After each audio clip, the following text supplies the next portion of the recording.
Vou estar fazendo a minha análise aqui sobre uma entrevista do Caio Fábio no Danilo Gentili. Uma humilde análise. Bom, agora muito se fala hoje em movimento gay, não sei. Como você acha que Jesus veria hoje o movimento gay? Do jeito que ele viu nos dias dele. Nos dias dele estava cheio de gay. O que ele fez? Não sei, o que ele Nada. fez? Nada. Estava cheio de puta. O que ele fez? Nada. Estava cheio de canalha, calhorda para todo lado. O que ele fez? Nada. Ele acolheu quem não procurou e não perguntou coisa nenhuma. Não estava na pauta de Jesus e nem está. Essa pauta aí é uma pauta moral, é uma pauta ideológica, é uma pauta da fragilidade da religião que introjeta culpa nas pessoas e exacerba o maior movimento de compulsão psicológica justamente por aquilo que eles proíbem. Você pegue uma estatística e vá ver aonde é proporcionalmente neste país onde existe a maior eclosão de compulsão gay no país. Não é no Corinthians. É no São Paulo. No São Paulo chega perto. São Paulo chega perto. Agora, nada alcança o movimento evangélico. Tem muito viado lá. Claro! É uma viadagem só. É uma viadagem só onde você fica dizendo, cuidado, se virar viado é do diabo. Se tiver um comichão no furingolingo, é Satanás. Tudo é diabo. Meu Deus, você cria meninos dizendo cuidado com o diabo. E até o teu sexo natural, a tua heterossexualidade é do diabo. Tudo é do diabo. A homossexualidade, então, é o diabo. Bater uma também. Ah, uma bronha tá danado. Tá danado. É tudo culpa, tudo pecado. Conclusão, uma sociedade que só introjeta pecado vai produzir só tarados. É simples como qualquer análise psicológica te diria. Não tem jeito dos evangélicos melhorarem enquanto eles piorarem o mundo para todos. Não tem jeito. Eles vão ser sempre os piores do mundo que eles pioram para os outros. Então, galera, eu vou deixar minha análise aqui. Primeiramente, repreendendo um pouco a fala do Caio Fábio. O Caio Fábio é um cara muito inteligente, mas eu não creio que ele tenha orado antes de ir nessa entrevista do Danilo Gentili, né?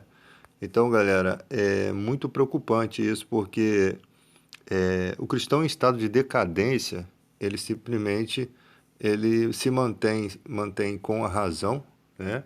Ele tem a razão, tem a inteligência, o dom de Deus, mas ele não vigia quanto ao seu estado em relação a Deus na questão de oração, né? Na questão de oração. Então, duvido que o Caio Fábio tenha orado, ou orado de uma forma séria, com seriedade, para estar no programa do Danilo Gentili diante de várias testemunhas, pessoas que não têm conexão com o Evangelho ainda, né? Então, a nossa personalidade, o sal da terra, a luz do mundo, tem que ter realmente um diferencial quanto à questão das pessoas. Temos vários erros, temos, mas numa posição em que o Caio Fábio se encontra, ele tem que dar muito mais exemplo, como eu já tinha repreendido aquele rapaz que trabalha com ele na entrevista no YouTube, por também estar com uma linguagem muito pesada para um servo de Deus. Isso daqui não quer dizer que nós também não cometemos erros, mas que simplesmente é o que a palavra de Deus ensina. Então, não é aqui uma repressão pessoal, é algo da Bíblia. Mas eu entendi o ponto que o Caio Fábio quis dizer. Eu não concordo com essa situação dos evangélicos ser o maior ponto gay. Eu acho que ele não pensou antes de falar isso. Maior quantidade de pessoas. E eu também não entendi um pouco. Jesus encontrou homossexuais, eu não sei. Israel não tinha, né? Porque se tivesse, visivelmente seria apedrejado. Era a lei ali. Mas talvez entre os outros povos ali, né, os romanos, tinha essa prática. Mas eu entendi o que ele quis dizer. Levando em consideração uma coisa, galera. Nada que o ser humano faça, nenhum esforço tem poder contra a sensualidade, a não ser a palavra de Deus. Primeiro, que o que é nascido da carne é carne. Ele tem uma tendência a se inclinar para as coisas da carne, ele é cegamente, obscuramente, obstinado pela a natureza adâmica. Isso tem que ser bem claro, entender que nós já estivemos nessa situação em que Deus para a gente não representava a atuação dele no nosso coração. É a carne obstinada, a separação do homem que deixou a natureza sem vergonha, a natureza afastada de Deus. Isso é bem compreensível. E Jesus também diz: o que é nascido do Espírito, é uma inclinação um para um lado esquerdo e outro para o lado direito. Um se volta para o pecado, para o diabo, para a morte, para o diabo, né? E outro se volta para a vida espiritual, para a alegria no Espírito Santo, para os frutos do Espírito Santo em direção a Deus. São duas direções totalmente opostas e que cabe a Deus fazer essa transformação. O ser humano não tem essa capacidade. Colossenses 1,13, ele nos tirou do império das trevas, da potestade das trevas, e nos transportou para o reino do Filho. Lembrando que Jesus é mais valente do que o Satanás, que é o valente, cujo ele chama de príncipe desse século, mas Jesus subjuga ele com o seu poder, né, com o brilho, com o poder do seu sangue, com o poder do seu sacrifício. Ele não deixa mais a casa vazia, né? O estado do homem não é mais pior do que o primeiro, como é citado lá, quando o demônio sai e entra e leva mais 7 espíritos piores, a condição do homem fica pior. Então Jesus está falando que exatamente nessa condição. Não, Jesus reclama com os fariseus a seguinte situação, que nada do que eles faziam, os cuidados de lavagem de mão, com a pureza exterior, tinha algum poder contra a sensualidade. Essas coisas eram práticas que não tinham poder algum contra a sensualidade. A única coisa que tem poder contra a sensualidade é a oração, é jejum, é obediência, é resistência, resistir ao diabo e ele fugirá de vós, é resistência a tudo que é mal.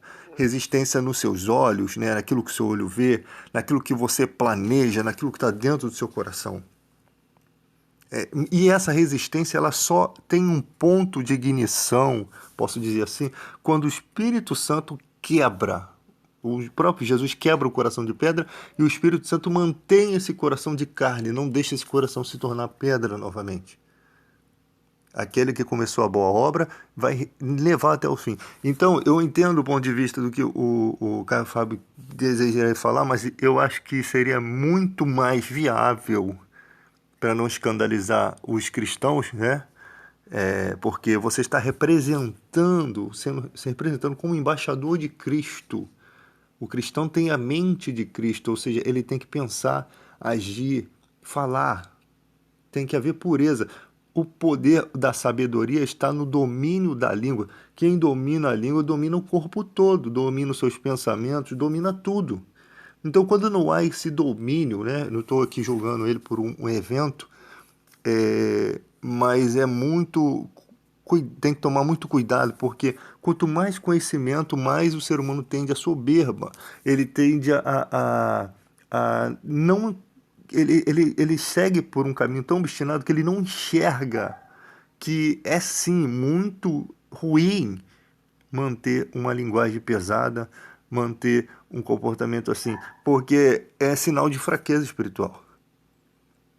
É sinal, inclinação para essa situação, é sinal de que está faltando oração, está faltando comunhão com Deus, mas há uma resistência por conta da inteligência, né? Dos argumentos que o nosso coração cria para a gente mesmo. Não, está tudo bem, está tudo certo se eu falar isso aqui, se eu contar essa piada aqui pesada, vai ser só um momento e tal.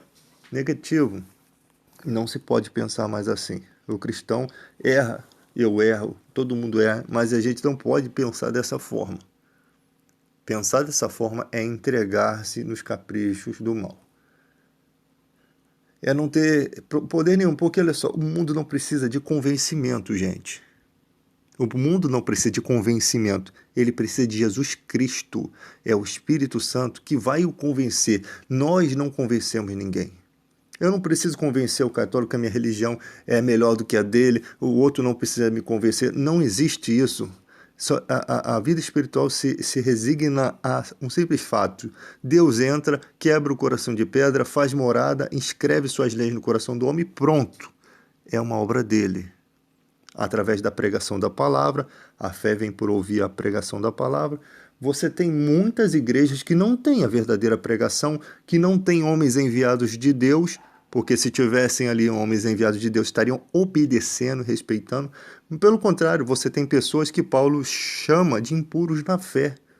Pessoas que não são dignas de andar conosco.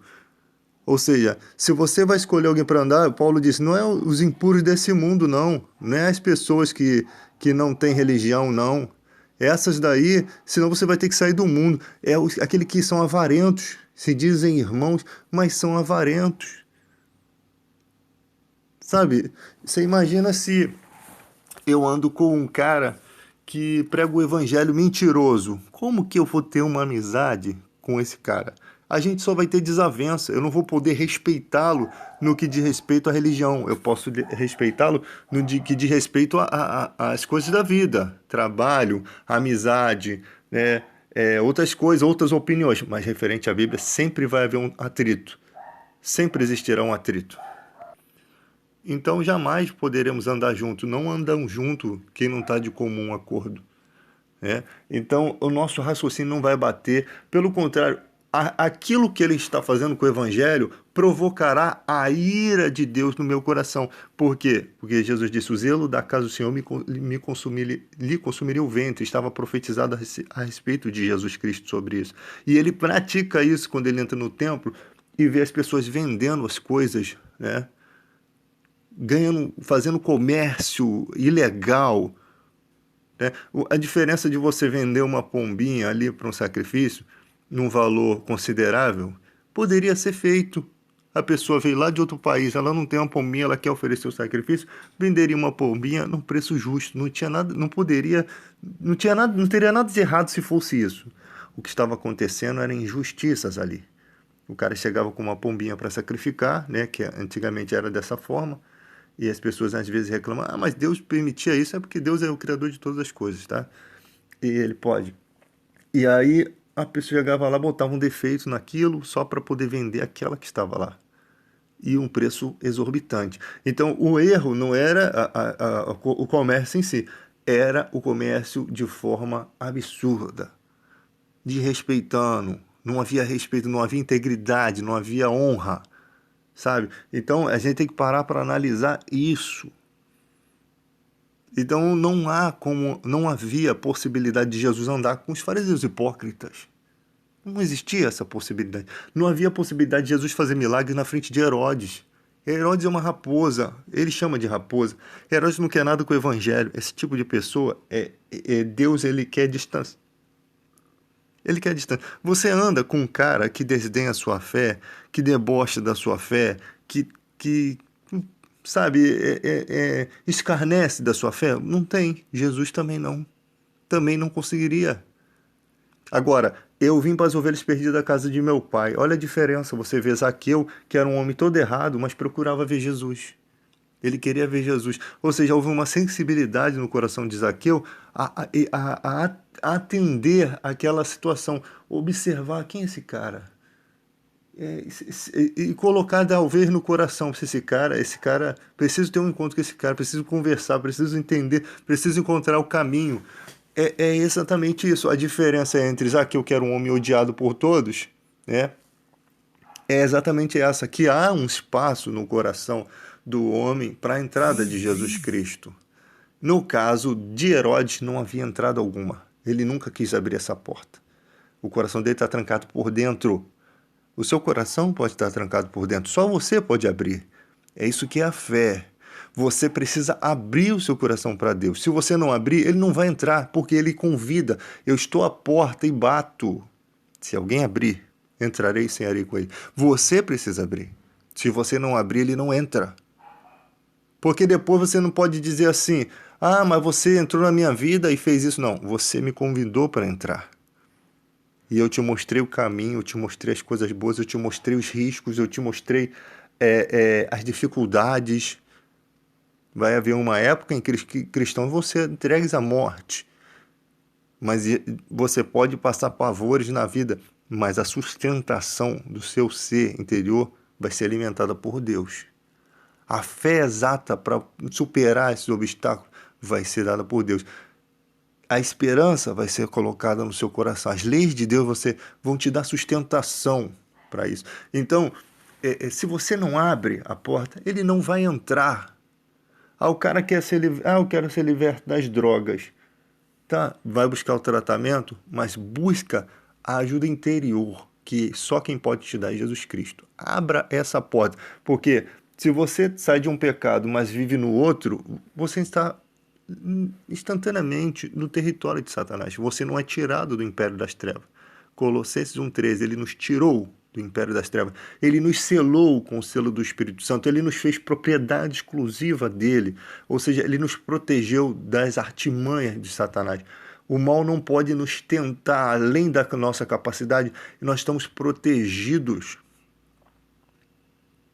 capacitados para enfrentar o mal, para resistir ao mal, alimentados pelo Espírito Santo, é coberto pela oração do Espírito Santo. Mesmo que não oramos por nós, o próprio Deus providenciou um orador por nós. Então, é necessário que você entenda isso, porque tudo que eu estou pregando aqui não nasceu no meu entendimento. Isso está na palavra de Deus. Você sabe quando uma pregação é verdadeira, quando você vê qual é a intenção. Há aqui uma intenção financeira, há aqui uma intenção impura, há aqui um desejo de soberba. Não existe. É puro. O evangelho é simplesmente puro e eficaz. Agora, se eu estou pregando aqui, não que você tem que dar dízimo, você tem que dar oferta, você tem que... Esses dias colocaram... Isso é uma pregação impura. Esses dias colocaram assim: transforme o teu dízimo em cestas básicas. A humanidade não está precisando de cesta básica de caridade, ela está precisando de justiça. Ela está precisando que alguém lute pelos direitos do povo. O povo não tem dignidade quando os direitos deles não são respeitados, porque até a lei no papel não funciona. Mesmo tendo lei, as pessoas não conseguem resolver seus problemas na lei, tendo lei. Agora, imagina sem lei, quando não há direitos. Quando existe lei, ainda existe uma esperança. Então o povo não está precisando de caridade, tá, gente? Não está precisando de caridade, está precisando de justiça, e é justiça social. Há uma diferença. Então vamos lutar por melhores políticas, melhores pessoas ali, para que essa justiça social venha, e essas autoridades que são os ministros de Deus, as que realmente representam, obedecem à lei. Essas outras que se colocam são bandidos, são gente podre, são demônios, pessoas endemoniadas, que estão ali movidas pelo diabo para causar morte, dor, tristeza e sofrimento. Então é muito bom você pensar na hora que você vai votar. Porque as pessoas não estão precisando de caridade. Não adianta você dar uma cesta básica e ela continuar no outro dia com fome e não ter ninguém para levar outra cesta básica. Elas estão precisando de direito. E quantos são aqueles que fazem direito, mas não querem andar direito na vida? Vários advogados, bandidos, pilantras aí. Então você percebe como a palavra de Deus ela é a única coisa que transforma de verdade o homem. Transforma de verdade o homem em relação ao semelhante e em relação a Deus, seu Criador.